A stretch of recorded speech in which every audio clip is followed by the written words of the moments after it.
বেশি। হাতে নাতে 4 অনুপ্রবেশকারীকে জালে নেওয়া গেছে।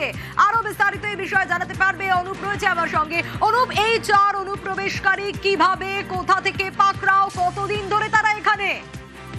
এবং নিউ টাউন যে জগৎপুর এলাকা, সেখানে কিন্তু 4 বাংলাদেশিকে এখানকার মানুষজন হাতে নাতে ধরে ফেলে এবং তাদের দাবি দীর্ঘ 6 মাস ধরে তারা নিউ টাউন এলাকায়, জগৎপুর এলাকায় তারা বসবাস করছিল। তারা প্রথমে চিকিৎসার জন্য তারা এসছে এমনটা জানিয়েছিল। পরবর্তী ক্ষেত্রে এলাকার মানুষ তারা জানতে পারে তারা বিভিন্ন বাংলাদেশে বিভিন্ন কার্যকলাপ, অসামাজিক কার্যকলাপ করার পরবর্তী ক্ষেত্রে তারা কিন্তু এখানে চলে আসে এবং ইতিমধ্যেই তারপর থেকেই নিউ টাউনের জগৎপুর এলাকা সেখানেই কিন্তু তারা থাকতেন।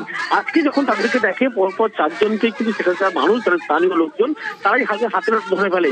এরই পরবর্তী ক্ষেত্রে বাগুইআটি থানা পুলিশকে খবর দেওয়া হয়। পুলিশ ঘটনাস্থলে পৌঁছানোর পরবর্তী ক্ষেত্রে এই 4 জনকে ইতিমধ্যে আটক করা অনুযায়ী সেই বর্ডার সীমান্ত তাদেরকে সেখানে নিয়ে যাওয়া হবে। তার পরবর্তী ক্ষেত্রে কলকাতা অর্থাৎ ভারত থেকে বাংলাদেশকে পুষব্যাক করানো হবে। কিন্তু এই যে 4 জনের কথা বলা হচ্ছে শুধুমাত্র এই 4 জন নয়, এছাড়া আরো বেশ কয়েকজন বাংলাদেশি তারা কিন্তু এই এলাকায় এসেছিল এবং কি কারণে, কি উদ্দেশ্য নিয়ে তারা এসেছিল এই গোটা বিষয় ইতিমধ্যেই পুলিশের পক্ষ থেকে খতিয়ে দেখা হচ্ছে। তবে 4 জনকে যে হাতে হাতে এলাকার মানুষ তারা ধরে, পরবর্তী ক্ষেত্রে বাগুইআটি থানা পুলিশকে খবর দিলে পুলিশ সেখানে গিয়ে তাদেরকে আটক করে। দীর্ঘ 6 মাস আগে তারা কলকাতায় এসেছিল এবং তারপরে নিউ টাউনে বসবাস করছিল এবং আজকে যখন তাদেরকে দেখতে পায় একসঙ্গে, এই 4 জনকে স্থানীয় মানুষজন তারা ধরে বাগুইআটি থানা পুলিশের তুলে দেয় এবং বাংলাদেশে একাধিক কিন্তু অসামাজিক কার্যকলাপে তারা যুক্ত বলে এমনটা জানতে পারা যাচ্ছে এবং কলকাতায় এসে থাকার কি উদ্দেশ্য ছিল এই বিষয়গুলো কিন্তু পুলিশের পক্ষ থেকে খতিয়ে দেখা হচ্ছে। বেশ, তুই বাংলাদেশ মুসলমান না? বাংলাদেশ মুসলমান না?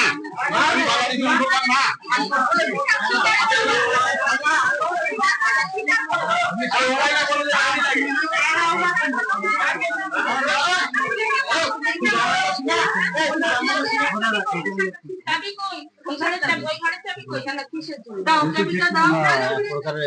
জীবন বাঁচানোর পালিয়ে এসে এই 4-5 মাসে আমাদের ওই বাড়াইপুর একটা আত্মীয় ছিল, আর আমাদের সম্পর্কে, আমাদের পাশে সম্পর্কে আত্মীয়, সেজন্য ভাড়ায় উঠে বাংলাদেশের বাড়ি হচ্ছে ফরিদপুর।